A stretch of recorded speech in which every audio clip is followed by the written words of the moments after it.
Let's go down to our nation's capital, and sitting in our bureau right now, we've got Kellyanne Conway, special counselor to the President of the United States. Kellyanne, good morning to you. Good morning. All right, so the president has declared victory with the tariff and Mexico. And we had some news this morning that apparently the National Guard on Mexico's southern borders already stopped the Beast train. There were a couple hundred migrants on it. They scattered. They arrested 25. It's not a big move, but it's a move in the right direction. It certainly is, and it's owing to the president's leadership, Secretary of State Pompeo and Vice President Pence.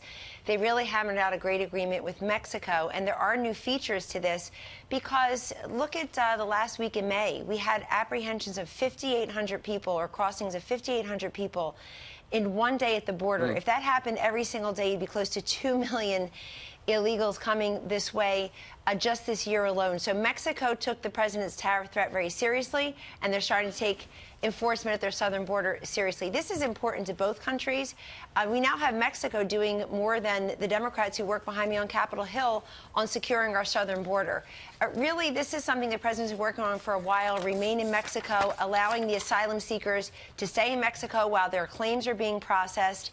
You had our acting DHS secretary yesterday on your network talking about why this is very vital, and that the president stepping up on what I think was one of the most phenomenal weeks of his presidency, the UK state visit, the unbelievable stirring speech, best of his presidency at Normandy, and capping off the week with this new agreement with Mexico, and the VA Choice Mission Act coming into full force and effect this week too, allowing our veterans to access care in the private sector through private means if they cannot access timely quality care at the VA, which most say they can. So listen, we know the deal. The president created a hedge to create an urgency to create Mexico to act.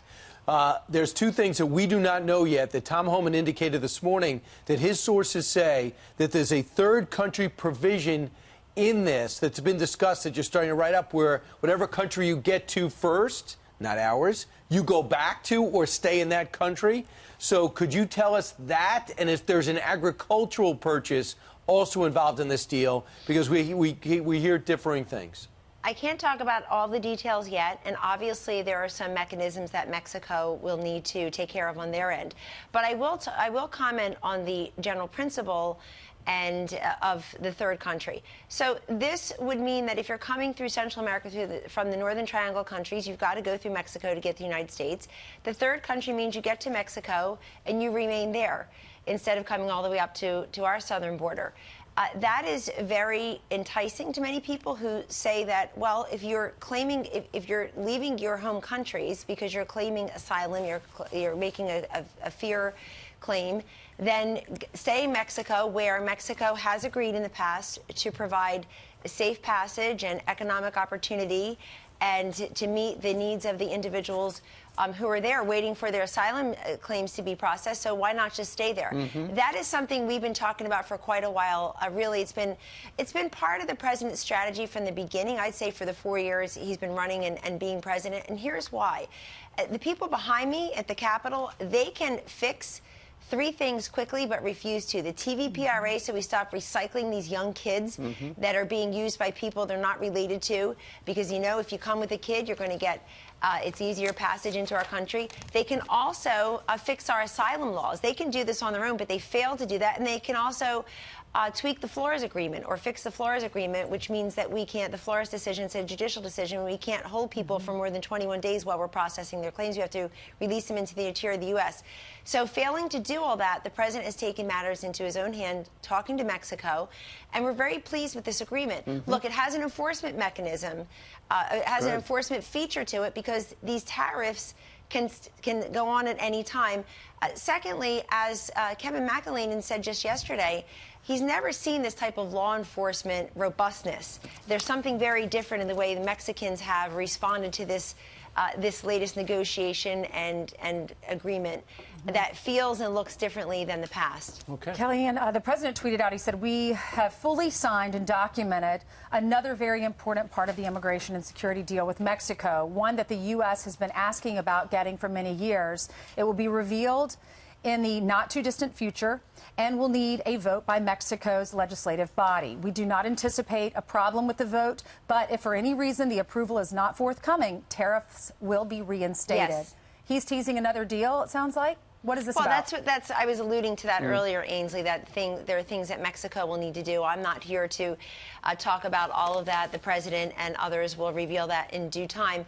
But I just think it shows the strength of the negotiation, and everybody whose heads were on fire last week while he was over in Europe. Everybody here was, oh, don't do the tariffs, and this is a disaster. And he was getting a deal done while he was abroad having a phenomenal visit. That's what he did. And look at the people behind me today. They're going to have none other than John Dean testifying. Can't we find somebody who's not disgraced, disbarred, and didn't go to jail for obstruction of justice? This is somebody, they just won't move on. You know, after the Mueller report came out, what were all the articles? What were people like me asked every single moment of every day? When are you going to move on? How long are you going to let this linger? Shouldn't we just... They're still investigating. They're calling John Dean and others to testify today while this president is securing our southern border and waiting for this Congress to vote on the USMCA, which will modernize NAFTA, which is totally outdated, doesn't work for the It doesn't work well for the American worker, American farmer, American employer anymore. Nobody understands politics better than you. So explain the pickle that Nancy Pelosi is in, because there are a lot of people in her party who say we've got to go ahead with the impeachment thing. Jerry Nadler, who's going to have this hearing later today, he has not publicly disclosed whether or not he's on the impeachment train. But Nancy Pelosi is in charge of the whole party in the House. What's she going to do? She's under enormous pressure, and I've said from the beginning, I'll say it again publicly, I've said it privately to the president for months, she doesn't seem to have control over her temper when it comes to the president. Look at those awful incendiary remarks she made last week while he was abroad representing his country. Prison?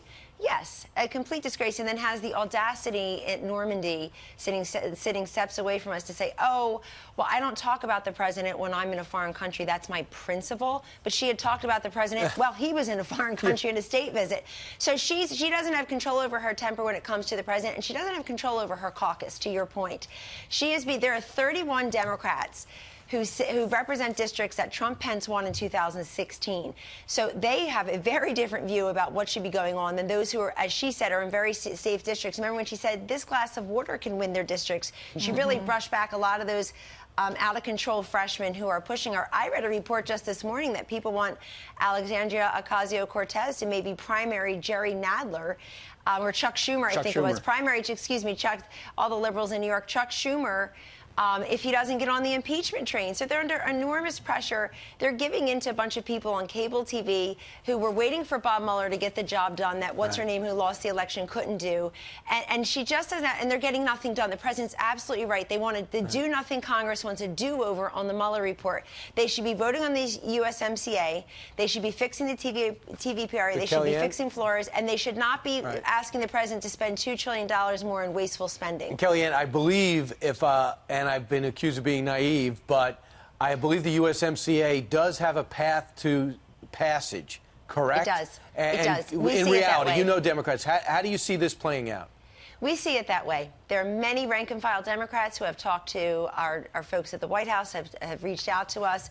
There are many people who know that they all know it benefits their district. It benefits their job creators, job seekers, and especially job dairy holders. Farmers. Especially There's dairy no farmers. question. A number of dairy farmers, but even beyond that, folks who represent the union households, the folks, actually the people who were told that manufacturing was dead on its back, construction dead on its back, the agriculture was being outsourced. They know that that's back and roaring and robust under this president. And so, again, under enormous pressure. Remember, Nancy Pelosi, they all talk about she's a powerful woman in politics. She made history as a speaker. She was only a two-term speaker last time, from 2007 to 2011. Why? Because her party took it too far.